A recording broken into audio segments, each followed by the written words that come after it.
అస్సలాము అలైకుం రహమతుల్లాహి వబరకాతుహు.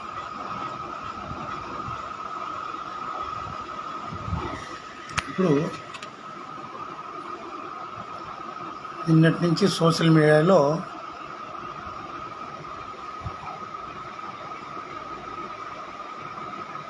ఒకటి వైరల్ అవుతుంది. ఈరోజు కూడా కడప నగరంలో వివిధ దినపత్రికలలో ప్రచురణమైంది. విషయం ఏమిటంటే,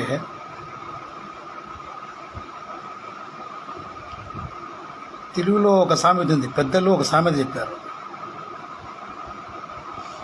ఇంటి దొంగను ఈశ్వరుడు కూడా పట్టలేడు.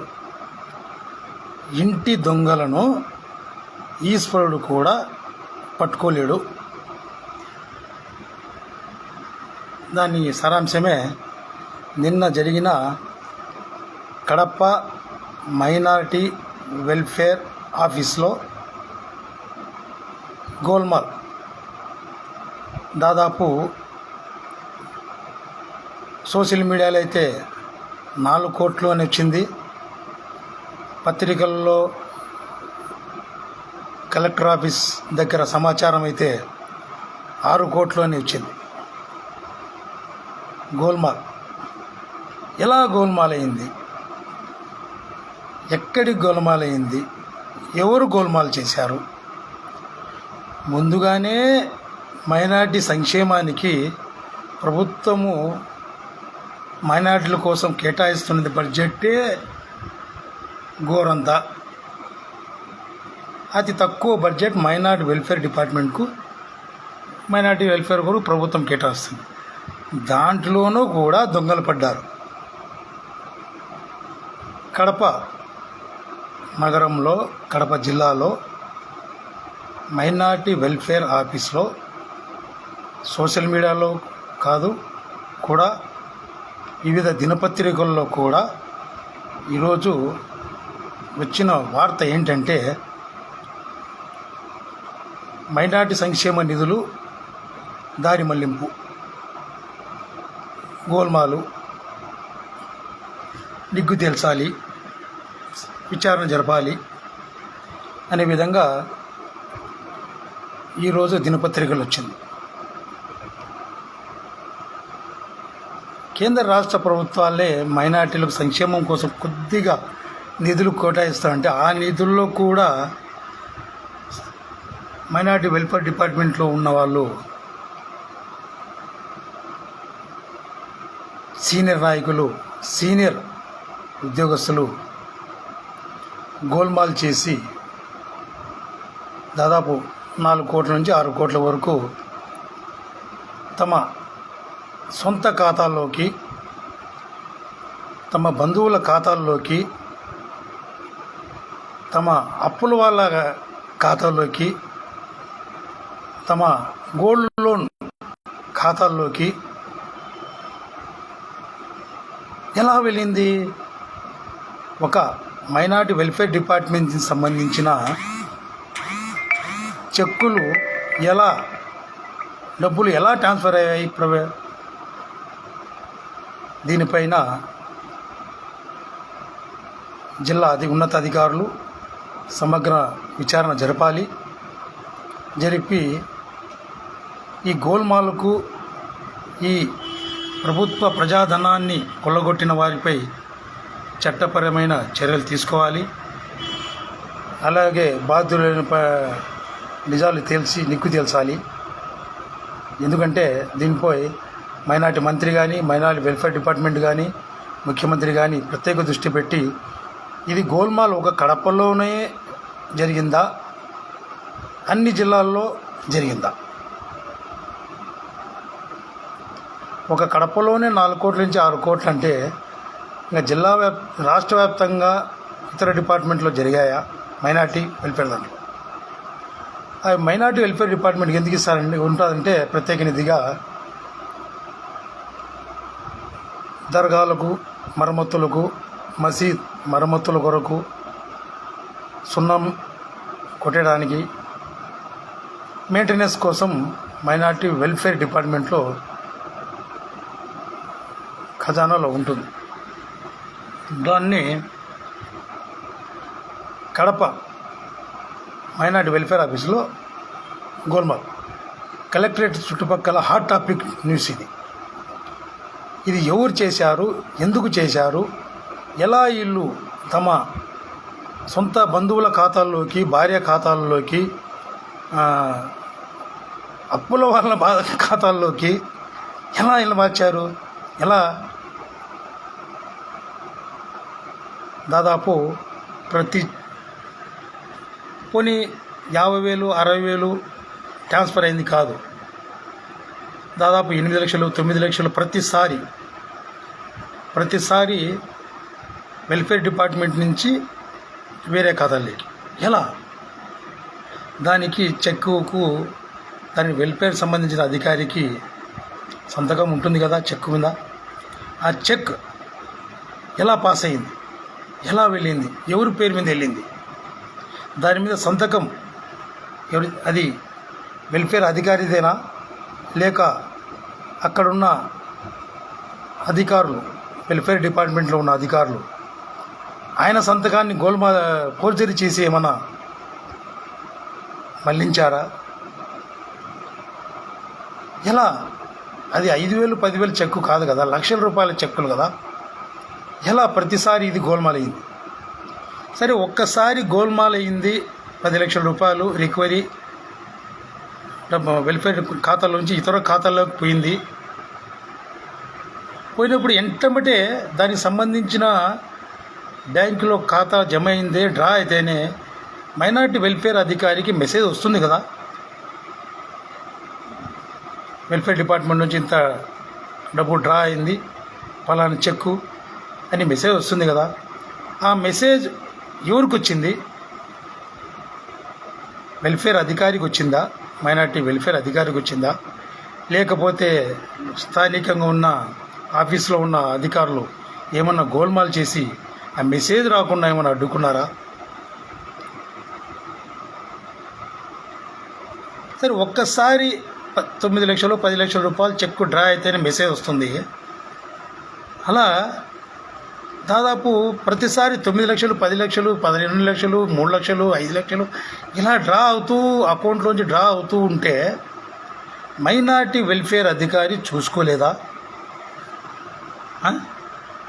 తెలియదా? సరే, ఒక్కసారి మిస్ అయింది, అది మెసేజ్ రాలేదు, పోనీ రెండోసారి మెసేజ్ రాలేదా? పోనీ ఆయనకు బాధ్యత లేదా? తమ వెల్ఫేర్ డిపార్ట్మెంట్ అకౌంట్లో ఎంత డబ్బు ఉంది, ప్రజల డబ్బు ఎంత ఉంది అని ఆయన చెక్ చేసుకోలేదా ఆయన ఉన్న సమయంలో? ఇప్పుడు మన అకౌంట్లో 2,000 రూపాయలు 3,000 రూపాయలు ఉంటేనే ఎక్కడైనా ఒక 500 300 డ్రా చేస్తే, మనం ఎవరికైనా ఫోన్పే వేస్తే వెంటనే చెక్ చేసుకుంటాం మన అకౌంట్ ఎంత ఉంది, రిమైనింగ్ ఎంత ఉంది అని. అలాగా కోట్ల రూపాయలు ఉన్న వెల్ఫేర్ డిపార్ట్మెంట్లో అధికారి చెక్ చేసుకోలేదా? మెసేజ్లు చెక్ చేసుకోలేదా? సరే, ఒక్కసారి మెసేజ్ రాలేదు, సో రెండోసారి రాలేదా? సరే, మూడోసారి రాలేదా? ఇప్పుడు నాలుగోసారి రాలేదా? ఇలా ప్రతిసారి ఎన్ని సంవత్సరాల నుంచి జరిగింది ఇది గోల్మాల్? అర్థమవుతుందా? మనం 10 రూపాయలు మనకి ఎవరికైనా డ్రా చేస్తేనే మనము ఫోన్పేలో దాన్ని ఎంత బ్యాలెన్స్ ఉంది చెక్ చేస్తామే, అధికారికి బాధ్యత లేదా? సరే, ఒక్కసారి మెసేజ్ రాలేదు, అధికారులు ఏదో లోపల ఏదో ఒక 10 లక్షలు చెక్కు చేశారు, సరే మరలైనా చెక్ చేసుకున్నారా? సరే, మరలా చెక్కు పోయింది, అది ఎలా వెళ్ళిపోయింది? మళ్ళా మెసేజ్ రాలేదా? అంటే ఇంత డబ్బు డ్రా అవుతూ ఒక్కరోజు కాదు కదా, ఒక్కరోజు డ్రా అయిన డబ్బు కాదు కదా.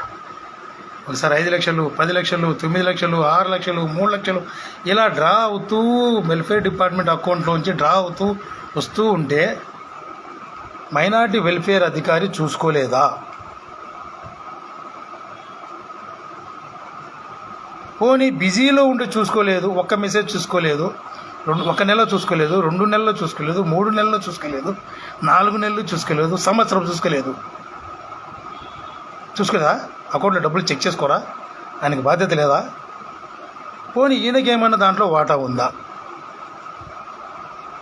పోనీ కొందరు కలెక్టరేట్లో నేను ఈరోజు వీళ్ళు విచారించే అక్కడ జరిగింది మైనార్టీ వెల్ఫేర్ ఆఫీసర్ అధికారి చెక్ మీద సంతకాలు అక్కడున్న స్టాఫ్ చేసి డ్రా చేసుకున్నారు.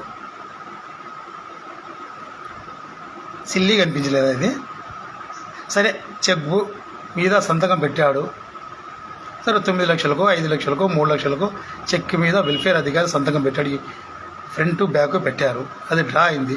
తర్వాత మెసేజ్ వస్తుంది కదా, మెసేజ్ చూసుకోలేదా? పోనీ మరుసటి రోజు చూసుకోలేదా? పోనీ ఒక వారం తర్వాత చూసుకోలేదా ఎంత బ్యాలెన్స్ రిమైనింగ్ అని?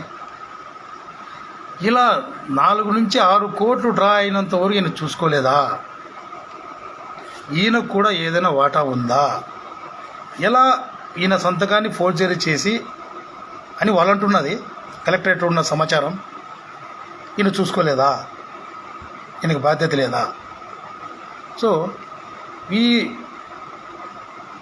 ఈ బాధ్యత రహితంగా ఉన్న అధికారి పైన, అది చెక్కులు భోంచేసిన వారిపైన, చెక్కులు డ్రా చేసిన వారిపైన, సీనియర్ అసిస్టెంట్ పైన, అక్కడ ఎవరైతే సంబంధిత స్టాఫ్ ఉన్నారో వాళ్ళందరిపైన మైనార్టీ సంక్షేమ శాఖ మంత్రి గారు, ముఖ్యమంత్రి గారు, సంబంధిత కలెక్టర్ గారు చట్టపరమైన చర్యలు తీసుకోవాలి. ప్రభుత్వ సొమ్మును రికవరీ చేయాలి.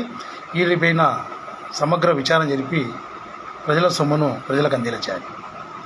ఇది ఇందుకు చెప్పింది. ఇంటి దొంగను ఈశ్వరుడు కూడా పట్టుకోలేడు అని దానికి చెప్పిన దానికి ఇది అర్థం. కలెక్టరేట్లో ఉన్న సమాచారం ప్రకారం ఆయన చెక్కుల మీద ఇతరులు సంతకాలు పెట్టారు. ఈజీయా? నమ్మచ్చా ఇది? ఇంత సిల్లీగా చెప్తున్నారు.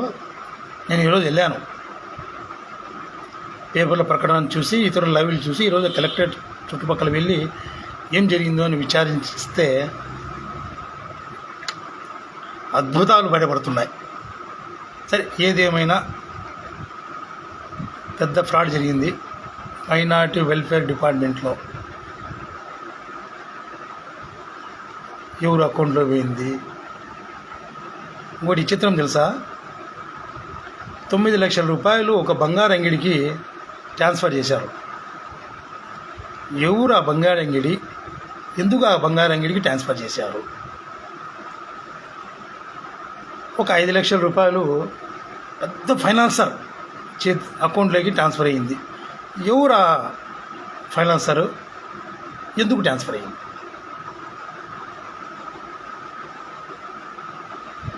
ఇలా ఒక్క చెక్కు 2 చెక్కులు కాదు ట్రాన్స్ఫర్ అయినట్టు. అక్కడ కొందరు అన్నోన్ పర్సన్స్, అంటే ఎంప్లాయీస్ కాదు, సంబంధిత మస్జిద్ కమిటీ, ఏదో మస్జిద్ కమిటీ సున్నం కొట్టినప్పుడు, దర్గా కమిటీ సున్నం కొట్టినప్పుడు వాళ్ళ అకౌంట్లోకి ఇస్తారు కదా, కొన్ని వాళ్ళు కూడా కాదు, ప్రైవేట్ వ్యక్తులు, అన్నోన్ పర్సన్స్. అంటే ఏ అధికారి ఉన్నాడో ఆ అధికారి బంధువులు, బామర్దులు, భార్య అకౌంట్లోకి మైనార్టీ వెల్ఫేర్ డిపార్ట్మెంట్ నుంచి అకౌంట్లో డబ్బులు ఎలా ట్రాన్స్ఫర్ అయ్యింది?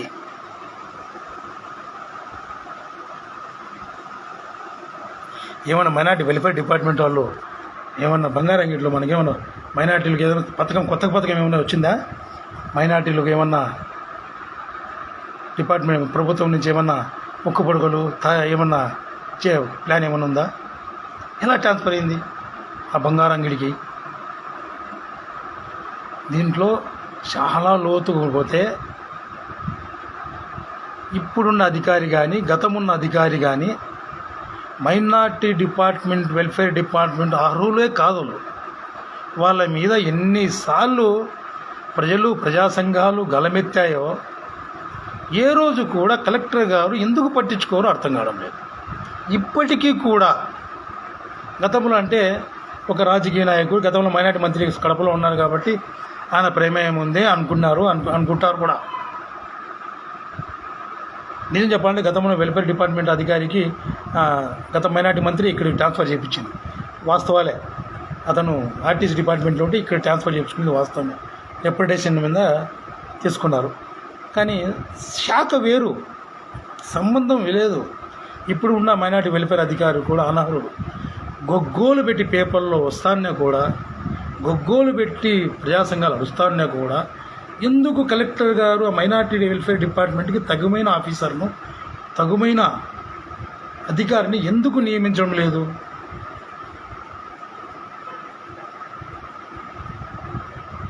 కలెక్టర్ గారు దీని మీద ఎందుకు చొరవ చూపడం లేదు? ఏమిటి ఆ ఉద్దేశం, మర్మం? ఎవరు దీన్ని తెర వెనుకలు నడుపుతున్నారు? అంటే మైనార్టీ సంక్షేమంలో ఉన్న, ఎందుకంటే మైనార్టీలు అల్పసంతోషులు, ఏ లోన్లు అడగరు, మంచి అడగరు, చెడ్డ అడగరు. ఆ డబ్బంతా అట్లే మూలి ఉంటుంది. అది ఎందుకు మూలిగిపోతుంది డబ్బు అని ఏమన్నా ఇల్లే ట్రాన్స్ఫర్లు అకౌంట్, ఇళ్ళ బంధువుల ట్రాన్స్ఫర్లకి అకౌంట్ చేశారా? ఎలా ట్రాన్స్ఫర్ అవుతుంది డబ్బు? ఇది ఒక్క చెక్కు ప్రభుత్వం నుంచి వచ్చింది 10,000 రూపాయలు చెక్ అయితే దానికి విఆర్ఓ, ఆర్ఐ, సచివాలయ డిపార్ట్మెంటు, ఆ డిపార్ట్మెంటు, ఈ డిపార్ట్మెంట్ ఇంతమంది వెరిఫికేషన్ చేసి 10,000 రూపాయలు చెక్కు ప్రజలకు ఇస్తారు. ఒక 10,000 రూపాయలు లోన్ ఏమన్నా వస్తుందంటే ఏదో 30,000, 40,000 ఏదో పర్సనల్ లోనో ఇంకోటో ఏదో చెక్ బ్యాలెన్స్ అని ఉంటే, అటువంటిది ఈ కోట్ల రూపాయలు, లక్షల రూపాయలు పోతా ఉంటే అధికారులు నిమ్మకు నీరెత్తకుండా చోద్యం చూస్తున్నారు. పైగా మైనార్టీ వెల్ఫేర్ డిపార్ట్మెంట్ కానీ, వర్క్ బోర్డు కానీ, తగుమైన అధికారులు కానీ, స్టాఫ్ కానీ, ఇంత పెద్ద మైనార్టీ వర్క్ బోర్డు సమస్యలు జరుగుతున్నాయి. రాష్ట్ర వ్యాప్తంగా, జిల్లా వ్యాప్తంగా కబ్జాలు జరుగుతున్నాయి. కడప మైనార్టీ ఆఫీస్లో ఒకరే ఉంటారు, వర్క్ బోర్డు ఆఫీస్లో ఒకరే ఉంటారు. ఆ ఒక్కరు కూడా ఎప్పుడు ఉంటారు? సోమవారం రోజు కనబడతాడు. మిగతా రోజులు ఆయన ఈ పనుల మీదే, ఆ ఊళ్ళో జరిగింది కబ్జా, ఈ ఊళ్ళో కబ్జా, ఈ ట్రెండ్ మీద పోతారు. ఒక్క అధికారి ఎంత పని చేస్తాడు? అక్కడ టెండర్ ఉన్నాడు, స్టాఫ్ టైపిస్ట్ ఉన్నాడు, క్లర్క్ ఉన్నాడు. వర్క్ బోర్డు ఆఫీసులు అయితే, వెల్ఫేర్ ఆఫీసులు అయితే ఉంటారు, ఒకరిద్దరు ఉంటారు. కానీ అది